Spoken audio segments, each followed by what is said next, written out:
Replacing brake pads on your car is easier than you might think. Here's a DIY guide to help you get the job done.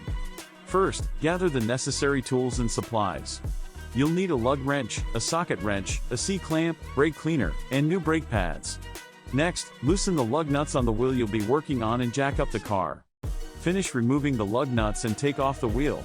Use the socket wrench to remove the bolts holding the caliper in place and carefully pull the caliper off the rotor. Hang the caliper on a wire to avoid putting stress on the brake line.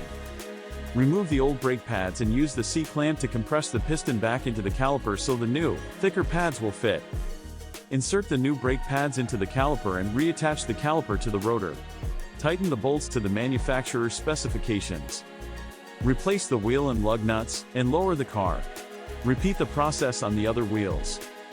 Finally, spray brake cleaner on the new pads to remove any residue and make sure they're clean. That's it.